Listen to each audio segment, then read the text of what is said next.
தேர்தலுக்காக எல்லா வேட்பாளர்களும் வேட்புமனு தாக்கல் செஞ்சதை எடுத்து ஏடிஆர் ரிப்போர்ட்டுன்னு ஒன்று விட்டுருந்தாங்க.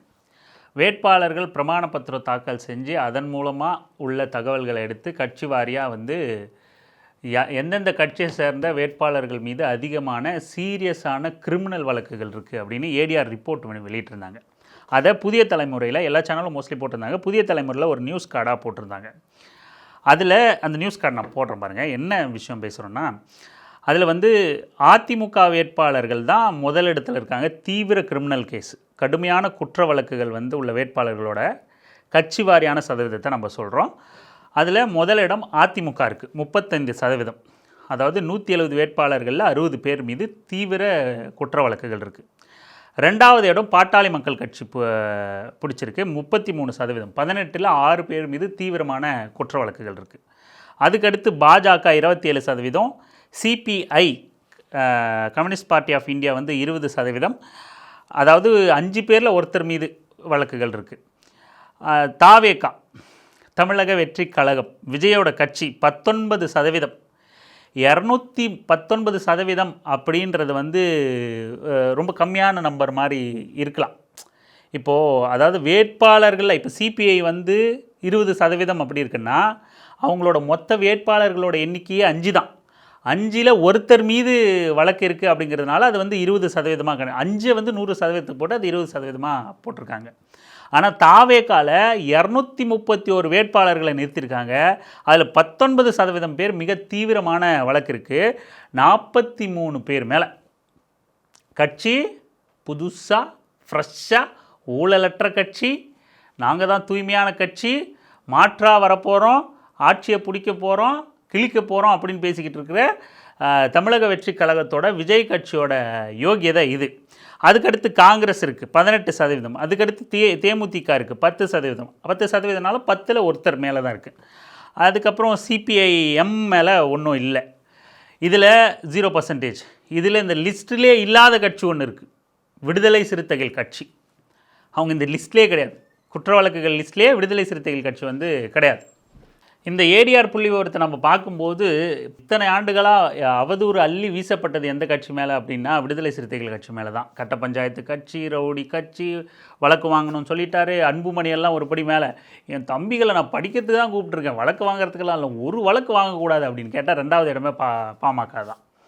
இந்த லட்சணத்தில் தான் அந்த கட்சி இருக்குது. பேச்சுக்கும் சொல்லுக்கும் செயலுக்கும் எந்த ஒரு தொடர்பும் இல்லாத நபர்களாக தான் அன்புமணி மாதிரியான நபர்கள் இருக்காங்க அப்படிங்கிறத நீங்கள் புரிஞ்சுக்கணும். எந்த கட்சி மீது தொடர்ந்து அவதூறு அள்ளி வீசப்பட்டுச்சோ அந்த கட்சியோட வேட்பாளர்கள் 8 வேட்பாளர்கள் களத்தில் நிற்கிறாங்க.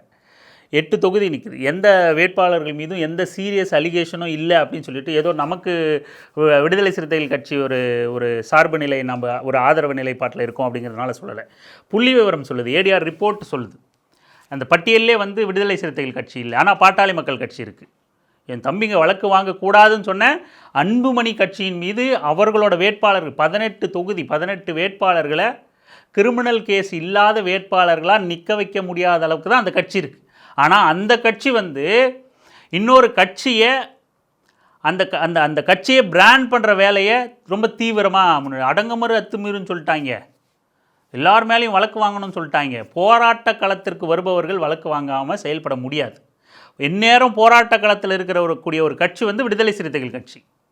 ஆனால் எந்த போராட்டத்தும் கண்டுக்கிறது இல்லை, உட்காந்து டால்ஃபினை பார்த்துக்கிட்டு இருக்கிறது பீச் ஹவுஸில் உட்காந்துக்கிட்டு.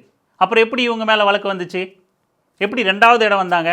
இதை விட கொடுமை விஜய் கட்சி, தமிழக வெற்றி கழகம், மாற்றம் முன்னேற்றம் ஏமாற்றம் மாதிரி இது ஒரு மாற்றம். நாங்கள் தூய சக்தி தான். இப்போ கிட்டத்தட்ட 43 பேர் மேலே சீரியஸ் அலிகேஷன் இருக்குது. இப்படி நம்ம மாற்று புதுசாக ஒருத்தர் வரட்டுமே இப்படின்னு இதை ஏன் நம்ம இப்போ பேசுகிறோம்? தேர்தல் வரலாம் போகலாம். தேர்தலுக்கு இன்னும் சொல்ல போனால் இந்த பதிவு தேர்தலுக்கு பிறகு தான் வரும். ஏன் நம்ம பேசுகிறோம் அப்படின்னா இது தொடர்ந்து இது பேசப்படணும். இந்த சமூகத்தில் யார் மீது அவதூறு அள்ளி வீசப்பட்டுக்கிட்டு இருக்குது, ஆனால் களத்தில் யதார்த்தத்தில் என்னவா இருக்குது அப்படின்னு விடுதலை சிறுத்தைகள் மீது எவ்வளவு அவதூறுகள். அப்போ இது தொடர்ந்து பேசப்பட்டுக்கிட்டே இருக்கணும், இது சுற்றிக்கிட்டே இருக்கணும். இப்படி ஒரு சம்பவம் நடந்துச்சு, வழக்கு வாங்கக்கூடாதுன்னு ஒரு தலைவர் சொன்னார், அவர் மேலே இருக்குது. அதிமுகவுக்கு அடுத்தபடியாக அவர் இருக்கார். பாஜக கும்பல் இருக்குது. இன்றைக்கி நான் புதுசாக தூய சக்தின்னு வந்த தமிழக வெற்றிக் கழகம் விஜய் கட்சியில் அவ்வளவு வேட்பாளர்கள் வந்து 43க்கும் அதிகமானவர் வந்து தீவிர கிரிமினல் கேஸ் கொண்டவர்களாக இருக்காங்க. ஆனால் இந்த பட்டியலில் விடுதலை சிறுத்தைகள் கட்சி இல்லவே இல்லை அப்படின்னு தொடர்ந்து பேசிக்கிட்டே இருக்கணும், பேசுபொருள் ஆகிக்கிட்டே இருக்கணும். அதன் காரணமாக தான் நம்ம இது தேர்தலை கணக்கில் கொள்ளாமல் இது நம்ம விவாதிக்கப்பட வேண்டிய விஷயம், பேச வேண்டிய விஷயம், மக்கள்கிட்ட போய் சேர வேண்டிய விஷயம் அப்படிங்கிறதுனால இதை நம்ம பேசுகிறோம்.